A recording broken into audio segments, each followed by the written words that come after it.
Hey, what's going on, YouTube? OG Nitro RC here, aka the original Nitro Rat. I was given that name 24 years ago, so that's why it's in my title for my channel. But anywho, how you guys doing today? Hope you guys are doing good.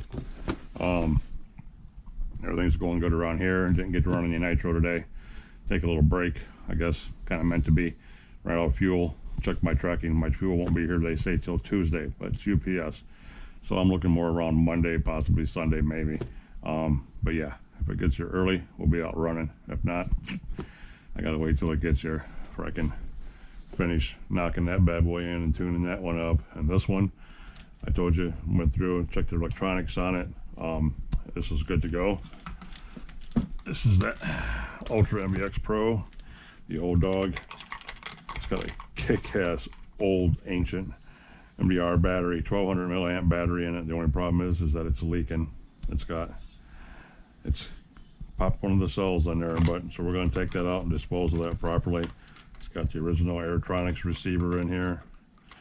So yeah, if I keep it together and just hook a battery up to it and get this servo changed out, if that's what's wrong with it, if it's the servo, which I'm pretty sure it is, then I'll go ahead and just change that out and use the stock radio to put around with it for a little bit. Like I said, the motor still looks new, and so I'm not going to damage that and take my time on that. And I still got the Savage that I got adjusted 3-speed on, and I got this today. I'll be popping this out and showing you what this is in a little bit. But yeah, I'm kind of excited about this. It's been out for a little bit. It's not new to the market, but it's definitely new to me. And like I said, I haven't had anything new in box, even though these were new in the box and untouched. This is new in the box, factory sealed, and it's not 22 years old like everything else is. So this is a Merry Christmas to me early. So we'll get into that in a little bit. But the reason for the video is because of this. I had a trade with my buddy, not the Nitro Addiction, aka John, and yeah, well, full disclaimer, I already opened it up, of course, and looked inside and seen what was going on. Had to make sure there was no rattlesnakes in here or envelopes full of anthrax, you know, that kind of spooky stuff. You never know what guys are going to do to you these days when they want your RC collection. But anyway, I opened it up and checked everything out, and yeah, it's exactly what I asked for our little trade we had going on. Nothing major, but it was things that I need. No matter what everybody else thinks about it, it's what I needed and I was out of and will help me out. So let's get this emptied out here and we'll go through and explain piece by piece why I asked for such things and so forth. So yeah, put this over here by now. And oh yeah, bro, I don't want to show your address, but you got some pretty neat handwriting for a dude. You know, I'm hoping your wife wrote that. If not, you got some really good handwriting for a man. Just kidding, bro, just kidding. But anywho, he asked me what I wanted for my trade. I'm like, well, dude, you have everything. I mean, which literally he does. If you ever get a chance, look up the Nitro Addiction. And he has live streams every Monday, Tuesday, and Wednesday, usually. And we get in there and have a jolly old good time. I mean, a really good time while he's wrenching or painting or bashing or beating or doing something to one of his many Savages. I think he's got like 120 of them or something like that. But anyway, he's got parts, and a lot of parts. So I told him what I needed for my part of the trade and what I would like and what really didn't matter to me, because I gave him a couple things that I have multiples of. And price-wise, I wasn't really worried about the price as far as comparing, you know, value and that kind of stuff. It's when you trade with somebody and you work out a bartering system, you barter for what you need. You know, yeah, you don't want to get totally, you know, for lack of term, ripped off. I'll just say that. You don't want to get totally ripped off in the deal or whatever, of course not. But a fair trade is, I got something from you that I needed, that I might have been out of, and that I can benefit from, that you have multiples of or you just don't need. And the same thing with me trading something to you, something you need or can use and I might have multiples of or I just don't need. So that's how we do things. That's how I prefer to do trading, the old-fashioned way, because I'm old, so you know, it's easier for me. Anywho, I told him I needed some stock exhaust pipes. I got a good buddy of mine that wants and very much needs just a plain stock HBI plastic pipe. And these things are actually pretty kick-ass, because you can take them apart and change the cones inside of them and stuff like that. I mean, these, for a factory pipe, these things rock. I mean, they sound obnoxiously good, they do, you know. So I got a couple of those from him, and you know, a couple headers, and you know, and he gave me one coupling to go. I'm like, come on, bro, I thought you were going to give me the pretty purple one that said HPI on it, you know, the ones that are really hard to get. No, but anyway, you can always use another coupling, always. And since I shattered 2 of my gas tanks, they got fang bit by the shocks on my jumps and crashes. I got a spare gas tank from him to make up for one of the 2 I lost. And this Integy spur gear, which I'm not really hip on, but I told him throw it in there. I'll take it anyway and find some use for it. And he gave me a stock 25 chassis. You never have too many of these. And this one is extremely straight. Even though we joke around and kid around all the time because we both have so many of them. I have a box of them down there that's, I bet I have 10 sets, 15 sets of chassis plates in that box. And in that box I have another 10 or 15 that are slightly bent, you know, but it happens. But anywho, and then what I didn't have though are these, a set of XL plates, because I want to make a street beast, a straight XL street beast. I'm going to stick either a 3.2 or one of my higher end of 28s in it, and make it wider, just the natural stance that comes on an XL, but I'm going to lower it down to the ground, dampen and stiffen the suspension so it doesn't really move. Excuse me. And make it into just a speed monster, and that'll be strictly for it. I'll buy me some road tires for it and stuff like that, and just have it for speed.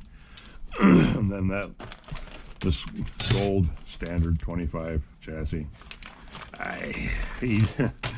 we both laughed about this on the phone, and he said he really didn't want it, and you know, that kind of speaks a little bit for him, a Savage collector, to say that he doesn't want it. And I really didn't want it either. The bling bling thing doesn't do nothing for me, but I said send it anyway. You know, the old Stoop Dog chassis here, and I got some black anodized parts I'll put on it in black and gold, and I'll do something with it. I'll jump it off a building or something, I don't know. But we got that along with the XL plates, which I need for my build. And then that comes to these. A lot of guys laugh at these, but you guys don't understand something, because you're either you haven't been in the game long enough, or you're not old enough. But these are just straight up FM and AM channeled, you know, old receivers. And I have all of my old original Savage controllers, my radios and receivers, channel 5, channel 3, channel 4, and he gave me this brand new one still in the box, transmitter and radio. Yep, transmitter and receiver, channel 6 for $9 is the price on these, which is weird. It says number 3 AM crystals, but on the sticker it's channel 6. Interesting. But anyway, I keep these. You got a buddy that comes over, and we all have our radios, you know, our little high-end ones, or top mid-high-end or low-end radios. Anyway, we have our favorite radios that got all of our vehicles on them. Your buddy comes over, you got one radio. So now what do? You both can't use the same radio, so you got to pull out one of your old receivers and transmitters and put them together and put them in your truck, so your buddy can play with you too. And you get by for the day because you had something older laying around that worked. It's the same way with CB radios and ham radio operators. They'll be talking when the world goes to crap, and you got Walking Dead, you know, cruising around, and people munching on people and all that kind of crap. They'll be looking for ways to communicate. And these guys with these AM radios, your shortwave radios and stuff like that, will still be talking to each other, while the rest of us are going, why can't I get any signal on my phone? You know, so yeah, the old stuff works. It still works and will always work.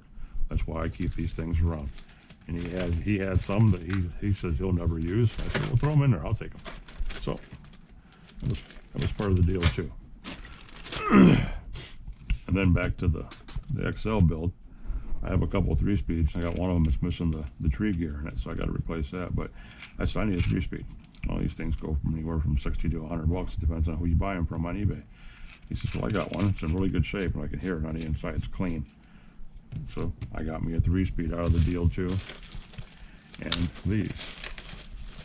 And me and him were laughing and talking about this on the phone because as Savage builders and collectors and diehard Savage guys, we have chassis, A-arms, exhaust pipes, shock towers, C-hubs. We have everything that you need to make a truck go, even motors, you know. But when it comes down to missing something small like this spur gear with a slipper clutch on it, or you're missing a brake pen or your brake arm or something, you know, your calipers for your brake, these little things, yeah, you can have the whole truck built, but if you can't make it move because you don't have a spur gear, it's pointless.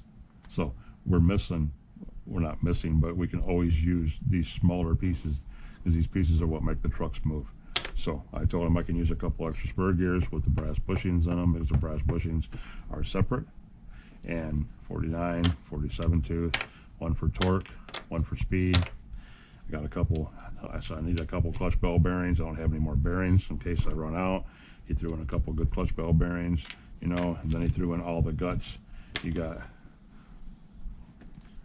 this spur gear and your plates. These things right here. He gave me the pen. So if you don't have this stuff like this,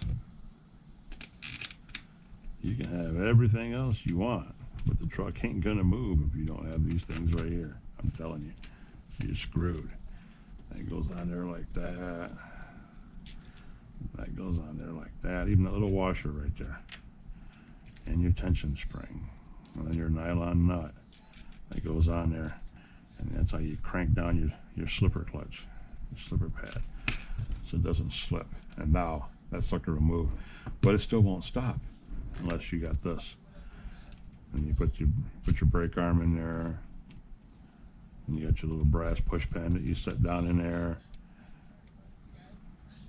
and that in turn pushes on your calipers, and your calipers grab your pad, and that stops your truck. See, these little things you need, and everybody forgets about those because they're too worried about big motors and pipes and tires and all this shit. You got to have this stuff to make the truck move, otherwise it ain't going nowhere. So this was my part of the trade. Good job, John. Love you, brother. Appreciate it greatly.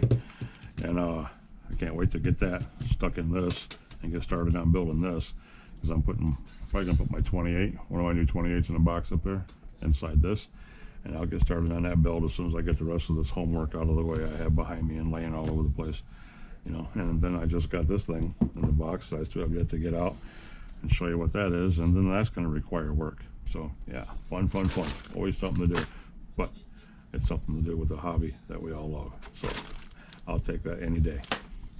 Well, if you guys found any of this entertaining or joyful or whatever, the thumbs up would always help the channel.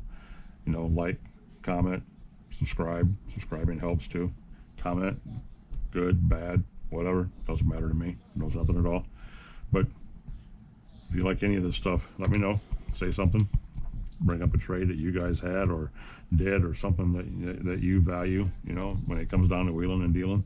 The other people might not. Like this little piddly stuff that I have here. You know, we all have boxes and boxes of hardware laying around here. Body and pipes, bags, and this is all HPI. This is all Savage hardware. These are all, I can tell you, every one of these screws goes with my eyes closed, you know. And you got exhaust springs, you know, and wheel nuts, and 17, 14, 12 millimeter, you know, and it's just stuff, you know. These little things right here. This is what holds your exhaust pipe on the side of your truck, you know, for your aftermarket metal exhaust hangers. This is what holds it. If you don't have this, you don't hang your exhaust. You know, you got to come up with some other way to do it. So yeah, there's always the need for something, no matter what you think you have. But anyway, I'm gonna get on with this and probably pop this out next and let you guys drool on that for a little bit, because I know I'm going to as soon as I pull it out of the box, because it's definitely the nicest and newest thing I've owned up to this point. So yeah, like I I said, if you like anything or found it interesting, give me a thumbs up, subscribe to the channel. I'm always doing little quirky stuff like this, or breaking stuff in, or little old tips and tricks from the past. So look me up. Thanks for hanging out. If you made it this long, I appreciate it. Go out and burn some nitro and enjoy our beautiful hobby. Peace.